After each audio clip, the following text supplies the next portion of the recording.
मैं बताऊं, मैं जहाँ कोचिंग करने जाता था तो शिक्षक महोदय थे और मुख्य टीचर थे, उनने मुझे पूरा पेपर बता दिया ये आना है, बात खत्म। अब वो तो चोरी ही तो है सीधी सीधी भाई। वो पेपर उनको बनाना था, प्राइवेट मतलब बोर्ड वाले एग्ज़ाम नहीं थे, प्राइवेट एग्ज़ाम थे, 6, 7, 8 वाली 6, 7 की बात कर रहा हूँ मैं। उन्होंने मुझे पूरा बताया, मैंने एग्ज़ाम का दे दिया, फर्स्ट डिवीज़न आ गए। पर काय का फर्स्ट डिवीज़न? चोरी का फर्स्ट डिवीज़न है वो, खुली बात है। तो ऐसा भी होता है, ये निश्चित रूप से आप मान के चलना कि अगर आप ये जो शिक्षक लोग बैठे हैं, क्योंकि वो सामने शिक्षक दिख रहे हैं, तो उन शिक्षकों के निमित्त से वो बात अपने आप निकलती चली जा रही है। और मैं तो इतना भी कहता हूँ कि जितना समय हमारे विद्यालय या ऑफिस का है, का है मतलब विद्यालय का है या ऑफिस का है, उतने समय तक ही ड्यूटी नहीं करना, वो भी चोरी हो गई। आप कब जा रहे हो? आप लेट जा रहे हो, ठीक है ना। अब जितनी देर आप लेट जा रहे हो तो ये मान के चलना कायदे से वो चोरी ही कहलाएगी। आप जल्दी आ गए तो क्या होगा? वो भी चोरी ही आ गई। मतलब लेट पहुंचना और उतने समय का पैसा आप ले रहे हो, वो भी चोरी हो गई, है ना। और आप लेट पहुंचना और फिर उसके बाद क्या जल्दी आ जाना, तो ये भी चोरी हो गई। इसको भी आप चोरी स्वीकार करना, क्योंकि जितना समय हमारे विद्यालय का या ऑफिस का, उतने समय तक हम ड्यूटी नहीं कर रहे हैं। तो बताओ, ड्यूटी इज़ ब्यूटी। तो जब ड्यूटी इज़ ब्यूटी, तो आप उस ड्यूटी को नहीं कर रहे हो तो कुल मिला के चोरी। हाँ, वो कोई धार्मिक क्रिया की अपेक्षा से आप छोड़ रहे हो तो एक अलग बात हो गया। यहाँ प्रयोजन धर्म के प्रति लोभ का है तो एक अलग बात हो गई, लेकिन उसके आड़ में आप अगर नहीं कर रहे हो तो निश्चित ये मान के चलना वो भी एक बहुत बड़ी चोरी ही कहलाएगी। उसको ही चोरी के रूप में ही हम कहेंगे, क्योंकि चोरी। और हम तो इतनी बात और आपसे बोलें कि कहना चाहिए छोटी छोटी बात में, मतलब छोटी छोटी बात में भी चोरी हो जाती है। जैसे मान लो क्या, बुद्धि की विकृति कहो या मन की खासियत कहो या कहना चाहिए कि चित्त की बदमाशी कहो, कुछ भी कह लो आप। मनुष्य जो है, मानव है जो आज का मानव, बड़ा धर्म करने के लिए एक बार तैयार हो जाता है, परंतु छोटा धर्म करने के लिए वो इतना उत्साहित होता हुआ नहीं दिखता है। और इसी प्रकार बड़े पापों को से दूर होने के लिए वो हमेशा प्रयत्नशील रहता है, परंतु जो छोटे छोटे पाप होते हैं उन छोटे पापों से अपने आप को दूर रखने के लिए इतने गंभीरता से विचार नहीं करता है। कैसे? मान लीजिए 5 लाख रुपए का दान करना है तो बड़े उत्साह के साथ दे देगा, और मान लीजिए 5 रुपए की दान की बात आ रही है तो शायद वो नहीं देगा। कमाल की बात यह है कि 5 लाख की चोरी वो नहीं करेगा, बिल्कुल डरेगा 5 लाख की चोरी, और वो 2, 5, 10 रुपए की चोरी करने से बिल्कुल नहीं डरेगा, बिल्कुल नहीं डरेगा। कैसे? बताता हूँ कैसे बता रहा हूँ। एक और मतलब इसमें समझना आप कि ये ऐसी बात है कि मान लीजिए शरीर पर कपड़े ना हो तो और मनुष्य गहना पहने तो शोभा देगा क्या? बताओ, बेहुदा लगेगा ना। मान लीजिए दूध आपको पचता नहीं हो और आप रस मलाई खाओगे तो वो ठीक है क्या? बताओ, ठीक नहीं है ना, बिल्कुल भी ठीक नहीं है। महाराज जी बहुत अच्छी बात है, बहुत दिमाग की आप बात बोल रहे हो। आपके पास अपने परिवार को देने का तो समय नहीं है, लेकिन आप पूरे गांव को समय बांटे जा रहे हो, तो वो ठीक है क्या? बिल्कुल ठीक नहीं।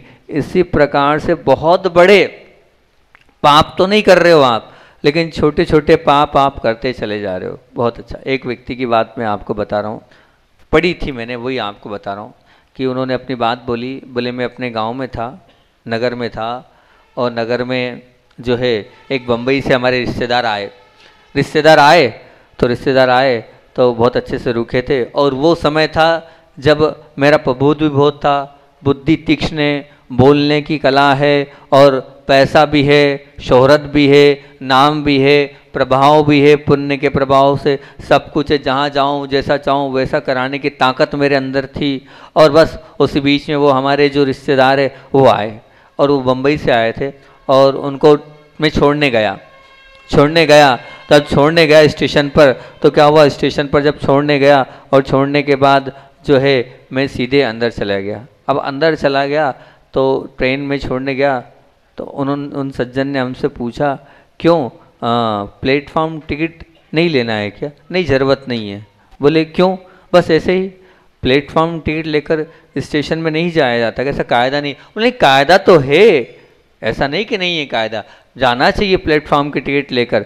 तो फिर मुझे सब जानते हैं, पहचानते हैं, क्या मुझे कोई भी अंदर नहीं करेगा, मेरे हाथ बहुत लंबे चौड़े हैं, मुझे कौन रोकेगा?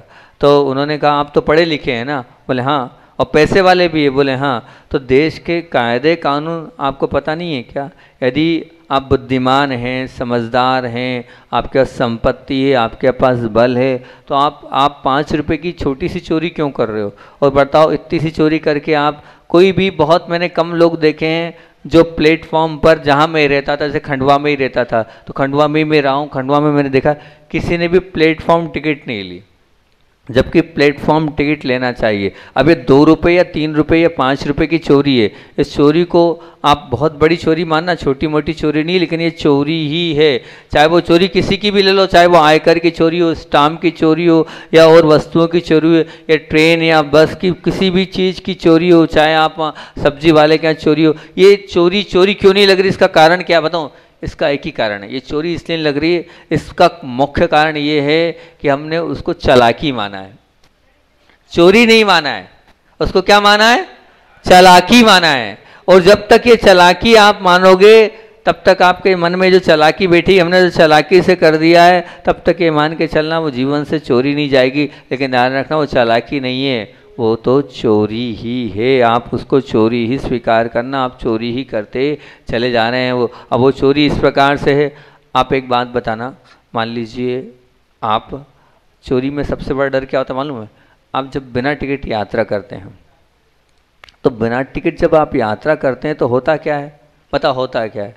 होता क्या है कि होता ये है कि जहाँ से लेके जहाँ तक जा रहे हैं, कोई भी आता दिखता है तो हर व्यक्ति के में आपको किसके दर्शन होते हैं?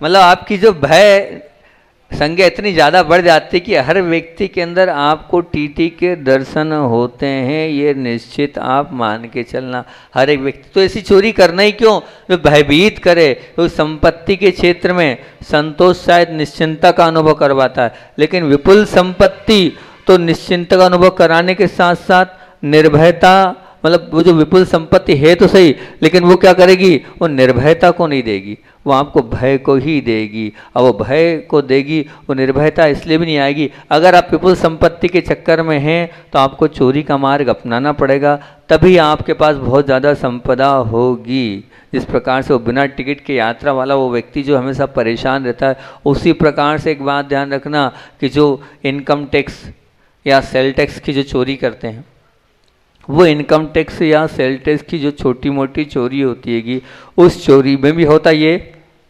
एक सज्जन का बहुत बड़ा मैंने कहना चाहिए कि सज्जन क्या, मैं तो पाटनी जी का हमेशा उदाहरण देता हूँ, मेरे सामने की साक्षात घटना है। पाटनी जी मतलब कौन? Ashok ji Patni, RK. Marbles. RK. Marbles, Ashok ji Patni, हम लोग चतुर्मास कर रहे थे बीना बारा, और बीना बारा में दीदी थी क्या उस समय? दीदी वहीं थी, ठीक।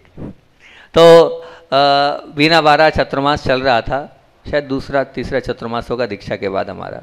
और पाटनी जी 10 लक्षण में हमारे साथ थे, पूरा परिवार पाटनी जी का हमारे साथ था। और उनके यहाँ इनकम टैक्स और सेल टैक्स की रेट पड़ी, और पूरी जगह जहाँ जहाँ थे, हर किशनगढ़ भी, जयपुर भी, और उसके अलावा उनका और उदयपुर भी, हर स्थान पर उनकी रेट पड़ी। रेट पड़ने के बाद तो वहाँ से मैसेज आया कि आपको आना पड़ेगा। तो यहाँ पर पाटनी जी, वहीं हम थे आचार्य जी के पास, तो पाटनी जी बोलते हैं, तो बड़े अच्छे शब्द पाटनी जी के थे, बोले आचार्य, मतलब बड़े विनय से बोलते, बोले आचार्य महाराज, बोले हमने ऐसा कोई काम ही नहीं किया है जो हम डरें। भले इतना बड़ा काम है, लेकिन पूरा हमारा 1 नंबर का काम है। वो पूरा ऊपर से लेकर नीचे तक वो खगोल ले हमारे पूरे, पर नंबर का कोई मामला ही नहीं है, काहे को डरें। फिर बहुत अच्छी बात उन्होंने जो बोली वो सुनने योग्य है। उन्होंने ये बोला, बोले हम देश के नामी प्रतिष्ठित व्यक्ति हैं, करोड़पति अरबपति व्यक्ति हैं, और वो जो इनकम टैक्स सेल टैक्स वाले ऑफिसर आते हैं वो 10,000 25,000 ज़्यादा 1 लाख रुपए महीने की तनख्वाह वाले हैं, और वो 1 लाख रुपए की तनख्वाह वाले हैं, वो हमें डराएं, हम उनकी चापलूसी करें जरा से के चक्कर में, हम उनके आगे पीछे घूमें, और हमेशा डर बना नहीं। कोई 5-7 लोग आए नहीं, अरे इनकम टैक्स वाला नहीं, अरे सेल टैक्स वाला नहीं, बोले ऐसा काम करना ही नहीं हमें, हम तो चोखा काम करते हैं और पूरा काम 1 नंबर में करते हैं, डरने का कोई काम ही नहीं है। बोले काहे को डरे? अब 10 लक्षण में, या बोले कोई फ़ोन नहीं, बोले उन इनकम टैक्स सेल टैक्स वालों को मुझसे बात करनी है, वो यहाँ आए। बोल दिया है कि जो है पाटनी जी का फ़ोन का थे आगे, वो बात नहीं करेंगे। आपको कुछ साइन कराने हैं या तो आप 10 दिन रुको, आपको खाना पीना रहने की पूरी सुविधा आएगी, हर चीज़ की सुविधा है। और नहीं 10 दिन बाद आओ, और ज़्यादा है तो आप बिना बारा पहुँच जाओ वहाँ पर, पाटनी जी यहाँ आके बात कर लो। पूरी ताकत लगा दी, पूरे फ़ोन लगा दिए। उन्होंने कहा नहीं, कोई अटेंड नहीं करूँगा, कोई बात नहीं करूँगा। जो ईमानदार होता है वो डरता ही नहीं है, जिसके पास ईमानदारी होती है वो छोटी मोटी बातों से डरता ही नहीं है। तो बस आप विचार करना, जो मुझे बहुत अच्छी बात लगी वो ये लगी, वो 10,000, 50,000, 1 लाख रुपए महीने का व्यक्ति है, उसके सामने मैं हाथ गिड़गिड़ाऊं, उसके सामने मैं झुक जाऊं, उसकी मैं चापलूसी करूं, उसकी औकात क्या है? उसके से सैकड़ों नौकर मेरे आएंगे, उसकी मैं चापलूसी करूं? बोले 3 काल में नहीं कर सकता। बोले मैं ऐसा काम ही नहीं करता हूँ, जो काम करता हूँ वो 1 नंबर का करता हूँ, ताकि मुझे डरना नहीं पड़े, मुझे किसी की चापलूसी नहीं करना पड़े। वास्तविकता में सच्चा और अच्छा जीवन तो ऐसे ही होता है कि हम डरे नहीं, जो हमने कमाया है वो असली कमाई होना चाहिए। और सबसे बड़ी बात तो बताऊं कि बासा वालों, आप लोगों के लिए तो बहुत अच्छी बात हैगी, आप लोगों के लिए बहुत अच्छी बात ये हैगी कि आप लोगों के यहाँ तो खेती है, और आचार्य श्री जी इस खेती को बहुत अच्छा मानते थे। खेती को अच्छा इसलिए मानते थे कि जो खेती कर रहा है, कृषि कर रहा है, पशुपालन कर रहा है, इस पर टैक्स फ्री, टैक्स लगता ही नहीं है, तो चोरी का कोई मामला ही नहीं। और साथ साथ में मैंने देखा है कंपटीशन का मामला नहीं, कंपैरिजन का मामला नहीं, उसकी दुकान में कितना बिका उसका टेंशन नहीं। अभी तो यही रहता है, माल दे दिया, अब उसका पैसा आएगा कि नहीं, अब मान लीजिए वो माल आया है खराब हो जाएगा, ये होगा वो होगा। तो खेती करता है, कृषि करता है, वो ऋषिवत जीवन जीता है, ये निश्चित मान के चलना है, उसका जीवन ऋषिवत है। तो जिन लोगों की खेती है वो खेती पर ध्यान दे, शुद्ध इनकम होती है खेती की, बाकी सब जितनी भी है, हर व्यक्ति चाहे कुछ भी हो, एक आय के बाद सब टैक्स चुरा रहे हैं। जितने आप लोग यहाँ बैठे हो 100% चोर हो आप। 101% एक आध खड़ा हो जाए जो कहते हैं, शायद मेरे ख्याल से शिक्षक लोग हो सकते हैं जिनका वो पूरा जा रहा हो, बाकी जितने लोग बैठे सब चोर बैठे हो यहाँ पर। आप सब के कौन हो?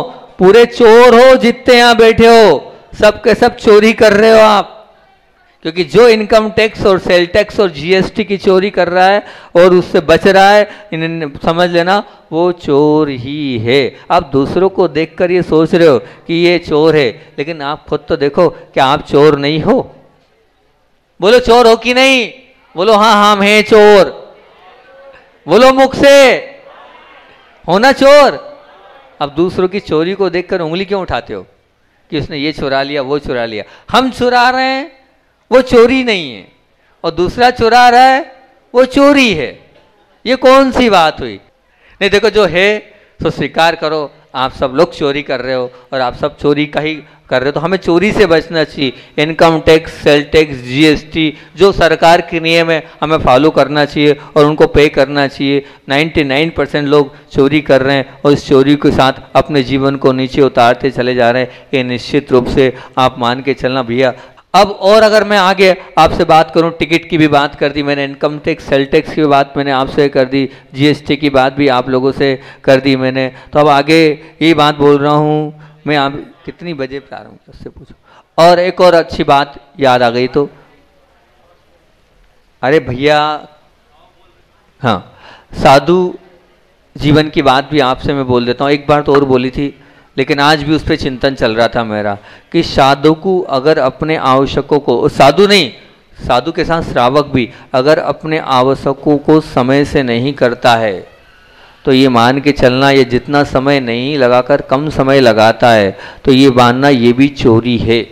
क्यों? क्योंकि जिस समय करना चाहिए उस समय नहीं कर रहा है, और जितने समय में करना चाहिए उतने समय में नहीं कर रहा है, तो इसको भी हम चोरी के रूप में ही माने, चोरी के रूप में ही स्वीकार करें, चोरी के रूप में ही स्वीकार करें। और बहुत अच्छी बात, कल इसको और व्यवस्थित बोल दूंगा, समय हो रहा है, कि गुरु की आज्ञा से नहीं चलना भी चोरी है। क्योंकि वह क्योंकि ये स्वरूप किसने दिया है? गुरु ने दिया है। और जब गुरु ने ये स्वरूप पहनाया है, ये चोला पहनाया है, तो इनका अधिकार होता है। हमारे जीवन पे किसका अधिकार है? गुरु का अधिकार है। और अगर गुरु का अधिकार है और गुरु के बिना आज्ञा अगर हम चल रहे हैं, तो ये निश्चित मान के चलना, जब जीवन उनका है, चोला उनका है, स्वरूप उनका है, और बिना आज्ञा अगर उनके चल रहे हैं, तो हम अपने जीवन को चोरीमय ही बनाते चले जा रहे हैं, हमारा जीवन पूरा चोरीमय ही चोर होता चला जा रहा है। ये निश्चित रूप से आपको मानना है। और भी इस पे 3 4 5 बातें हैं, और बात बोलूँगा और से बात करूँगा काय पे, गोपनीयता चोर पर। किसी राज चोर कौन होता है, उस राज की बात से मैं करूँगा। तो मैंने आपसे यही बात का मुख्य बिंदु है समता, बस सब ध्यान रखना, समता की चोरी नहीं होना चाहिए। अगर समता की आप चोरी कर रहे हो तो आपने सब कुछ चुरा लिया है। और टैक्स और income tax, sale tax, GST और शिक्षक लोगों के लिए भी विशेष रूप से मैंने आप लोगों के बीच में बात रखी ही है कि आचार्य भगवान की बात को बोल के मैं अपनी बात को विराम देता हूँ। आचार्य भगवान से एक छोटा सा बालक आया, उस छोटे से बालक ने बड़ा अच्छा प्रश्न किया। और गुरुदेव जब छोटे छोटे से बालक आते हैं तो उनको बहुत अच्छे से सुनते हैं और सुनने के बाद बहुत अच्छे से जवाब देते हैं। उस बालक ने क्या पूछा आप सुनेंगे। बोले आचार्य श्री जी आप एक बात बताओ, आप इतने चमकते हो और आप जो है इतने सुंदर दिखते हो और इतने चमक रहे हो, इतने सुंदर दिखते हो, आप नहाते तो हो नहीं, फिर उसके बाद भी आप इतने गोरे क्यों दिखते हो? हमने सुना है कि आप इतने साल से नहाए नहीं हो, आप जब 40-50 साल से नहाए नहीं हो फिर भी इतने सुंदर क्यों दिखते हो? तो आचार्य ने किसने कहा नहीं नहाते हम, किसने कहा नहीं नहाते हम? बोले हाँ हमने तो ऐसे ही माँ ने सुनाया था कि नहीं नहाते हो। बोले नहीं हम रोज नहाते हैं।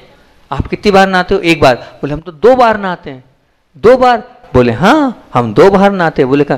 बोले एक बार सनलाइट से स्नान करते हैं और एक बार मून लाइट से स्नान करते हैं, दिन में 2 बार नहाते हैं। बोले आचार्य भगवान विद्यासागर जी महामुनि राज की पकड़ो मत जाने दो, यह बात संसार की है, और पकड़ो मत जाने दो ये बात धर्म जगत की है।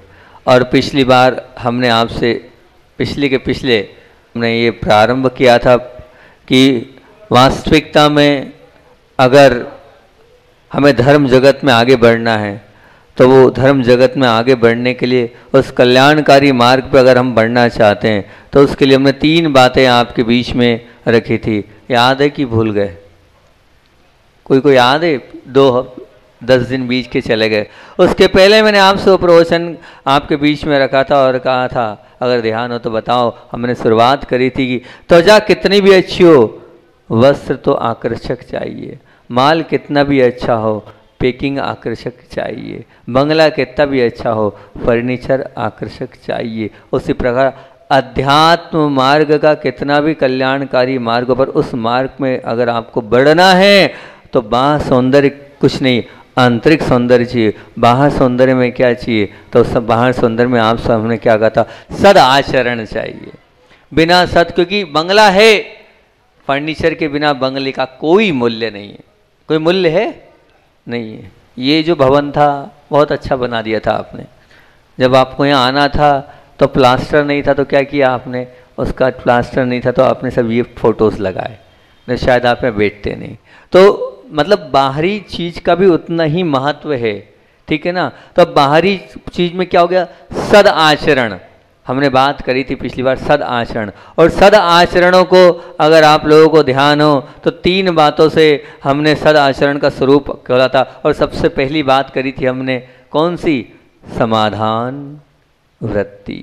और दूसरी बात सद आचरण की थी संवेदनशीलता। और तीसरी सद आचरण का तत्व बोला तो नहीं लेकिन बोला ही था सिर्फ स्वाध्याय की नींव।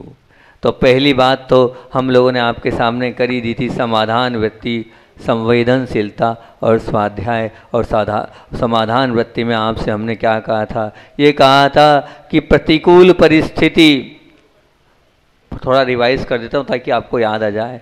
प्रतिकूल वस्तु और प्रतिकूल व्यक्ति। प्रतिकूल परिस्थिति में ठंडी है, गर्मी है, बारिश है, ये कुछ नुकसान हो गया, ये प्रतिकूल परिस्थिति है। और प्रतिकूल वस्तु में चाय है, कॉफ़ी है या खाने पीने की और चीज़ें जो आपको लगती है जिसके बिना आपका जीवन नहीं चलता है, या और भी कोई शरीर है अगर उसमें रोग से पीड़ित हो गया है, गाड़ी खराब हो गई, ये प्रतिकूल वस्तु की।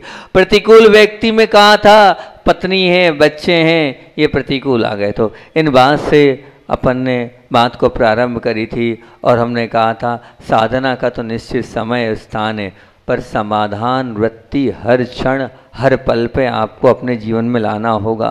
मन साधना को तो चुनौती मानता है, लेकिन समाधान वृत्ति को चुनौती नहीं मानता है। साधना उपवास करने को तैयार है, लेकिन किसी के प्रतिकूल व्यवहार को स्वीकार करने को तैयार नहीं है। निश्चित मान के चलना, अगर साधना खंडित हो जाती तो मन में व्यथा हो जाती है, लेकिन अगर कोई मान लीजिए कोई प्रतिकूल व्यक्ति मिलता है और उसके साथ समाधान वृत्ति में हमारा मन जो है वो इतना प्रबल नहीं हो पाता है। हम पाप के प्रति, तो जिस प्रकार भगवान ने पाप के प्रति विद्रोह की बात करी है, ध्यान रखना उन्हीं भगवान ने अपने प्रवचन में दुख को स्वीकार करने की बात भी बोली है। समाधान वृत्ति उसी को बोलते हैं जो कष्ट और पीड़ाओं को सहन करता है, क्योंकि संसार है जैसे करेला तो खाते हो ना आप, करेले का प्रत्येक अंश कड़वा है, सागर की वो प्रत्येक बूंद खारी है, तो संसार का प्रत्येक क्षण दुख के साथ लगा हुआ है। अब हमारे पास दो ही मार्ग है, सम्यक मार्ग से या तो उसे दूर कर दें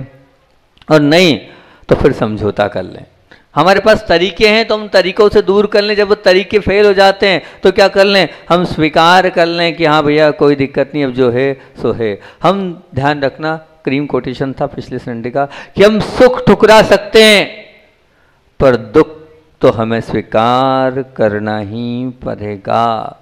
हम प्रलोभन के प्रति उपेक्षित व्यवहार कर सकते हैं पर पीड़ा के प्रति हम उपेक्षा का व्यवहार नहीं कर सकते हैं। और ये बात जो बोली थी कि राष्ट्रपति ने पुरस्कार के लिए आपको बुलाया है तो आप क्या करोगे, नहीं लेना मुझे पुरस्कार, कोई ज़रूरी नहीं है कि पुरस्कार के लिए मैं जाऊं। परंतु मान लीजिए आपने कुछ किया है और आपके पास पुलिस आ गई है तो आप उसको ठुकरा नहीं सकते। आपके अपराध की सजा आपको बस उसी प्रकार से जो कर्मों के माध्यम से जो मिल रहा है वो आपका अपराध ही है, उसे आपको स्वीकारना ही पड़ेगा। कितने भी आप कुछ कर लो, आपका ही पाप कर्म का उदय है और उसी पर उससे आपको क्या करनी पड़ेगी, मित्रता करनी ही पड़ेगी। शत्रु के प्रति मित्रता का हाथ बढ़ाएं या ना बढ़ाएं, पर अपने कर्मों के प्रति तो आपको मित्रता का भाव आगे बढ़ाना ही पड़ेगा। और बहुत अच्छी बात जो मैंने आपको बोली थी उससे अपनी बात का अंत किया था, वो बात कौन सी थी, स्वयं किए जो कर्म शुभाशुभ फल निश्चय ही वे देते, करे आप फल अन्य स्वयं किए निष्फल होते, अपने कर्म सिवाय जीव को कोई न दे, पर देता है यह विचार तज, स्थिर हो छोड़ प्रमाद बुद्धि। ये जो लाइनें हैं, ये लाइनें मैंने आपसे कहा था, क्या कहा था आपको ध्यान हो तो, आचार्य श्री जी की फेवरेट लाइन थी। आचार्य श्री इन लाइनों को बार बार गुनगुनाते थे और बार बार गाते थे, क्योंकि कर्म रूपी रेस्टोरेंट ऐसा है और उसे हमें स्वीकार करना ही होगा। जब तक हम उसे स्वीकार नहीं करेंगे तब तक हमारा जीवन सुधरेगा नहीं, तब तक हमारे जीवन आगे बढ़ेगा नहीं। हमारे जीवन को हमें बहुत अच्छा बनाना है तो जो जो प्रतिकूल परिस्थिति आ रही है उन सब प्रतिकूल परिस्थितियों में सीधे सीधे अपने आचरण को बहुत सद आचरण में लाना है। तो हमें बस उन्हें क्या करना है, उनका समाधान ढूंढना है। और वो समाधान बाहर नहीं मिलने वाला है, दुनिया में आप मत जाओ उसको ढूंढने के लिए, वो समाधान आपके अंदर है और वो आपको स्वयं को ढूंढना है। तब कहीं जाकर वो आपका आचरण सद आचरण बन सकता है, नहीं तो आप सद आचरण की कोरी आपके जीवन में बात रह जाएगी और सद आचरण आपके जीवन में उतर नहीं पाएगा, सद आचरण आपके जीवन में आ नहीं पाएगा। और अब सद आचरण का जो दूसरा स्वरूप है, वो दूसरा स्वरूप आपके बीच में रखता हूँ। वो सद आचरण अगर आप चाहते हो तो वो है दूसरा स्वरूप संवेदनशीलता। दूसरा स्वरूप क्या बताया था मैंने, संवेदनशीलता। सदाचरण का मतलब तो आप समझ रहे हैं ना, गुड नेचर। सदाचरण मतलब क्या, गुड नेचर। मैं चाहता हूँ आप लोगों का गुड नेचर बने, बहुत अच्छा स्वभाव बने, ऐसा स्वभाव बने कि जो आपसे मिले वो हमेशा कहे बार बार ही हमसे मिलते रहे। तो उसके लिए, उस नेचर को बनाने के लिए अपनी बात प्रारंभ हुई थी और उसमें सबसे पहली बात अपन ने कौन सी करी, समाधान वृत्ति। और दूसरी बात कौन सी रहेगी, दूसरी है संवेदनशीलता। एक अज्ञात कवि की बहुत अच्छी कविता, अच्छी लगती है मुझे कविताएं कुछ कुछ वो, लेकिन मैं ऐसी कविताओं को पसंद करता हूँ जो लोगों को मतलब अंदर दिमाग में नहीं बैठ पाती है। कुछ ऊंचे लेवल की होती है। सामान्य कविताएं तो सब समझ जाते हैं, लेकिन कुछ ऊंचे लेवल की कविता है। इस संवेदनशीलता को थोड़ा थोड़ा उसमें आप निकालोगे तो निकल जाएगा। आपको बताता हूँ, कवि का नाम लिखा हुआ नहीं है। कुछ कवि ऐसे हैं जो अपना नाम लिखते नहीं हैं, बड़े धन्य वे कवि लोग। वो चाहते नहीं कि मेरा प्रचार प्रसार हो, तो वो अज्ञात कवि की कविता है, मेरी लिखी हुई तो नहीं है, और जिसकी लिखी उसने भी अपना नाम नहीं बताया, पर फिर भी आपके बीच में संवेदनशीलता से जुड़ी कविता को मैं बताता हूँ। शब्द होठों की, शब्द जो है होठों की भिगाया, शब्द जो है होठों को भिगाया करें, और वहीं के वहीं फिसला करे, ऐसा भी हो सकता है। आंसुओं की नाव आंखों के किनारे से लौट जाए, ऐसा भी हो सकता है। मतलब आंसू आ रहे थे और आते आते लौट जाए, ऐसा भी हो सकता है।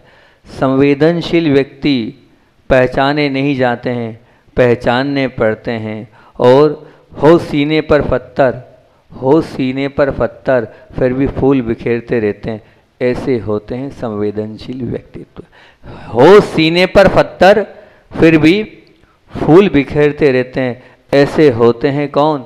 संवेदनशील व्यक्तित्व। निश्चित मान के चलना कि अग्नि निकट भी न पिघले, वो फौलाद हो सकता है, मोम तो वो कदापि नहीं हो सकता। अग्नि निकट होने के बाद भी अगर वो पिघले नहीं तो वो फौलाद हो सकता है, मोम तो नहीं हो सकता। पानी में डालने के बाद अगर वो घुले नहीं तो वो क्या हो सकता है? पत्थर हो सकता है, नमक तो नहीं हो सकता। दर्पण के सामने होने के बावजूद भी अगर उसमें प्रतिबिंब ना दिखे तो क्या? प्रतिबिंब ना दिखे वो क्या हो सकता है? वो कांच नहीं हो सकता है। ध्यान, दर्पण सामने है और सामने होने के बाद भी प्रतिबिंब नहीं दिखे तो वो क्या होगा? दर्पण नहीं हो सकता। वो क्या होगा?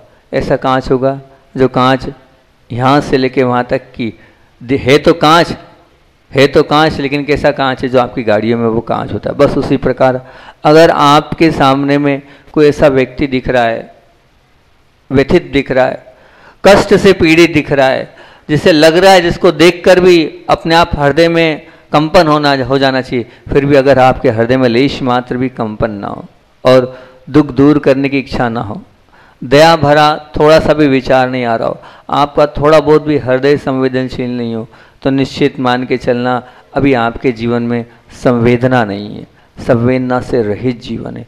और मोक्ष मार्ग कहो, अध्यात्म का कहो, धर्म मार्ग कहो, धर्म मार्ग के आगे बढ़ना हो तो ध्यान रखना, बगीचे में आपको हो सकता है आप गए, एक भी फूल देखने को ना मिले,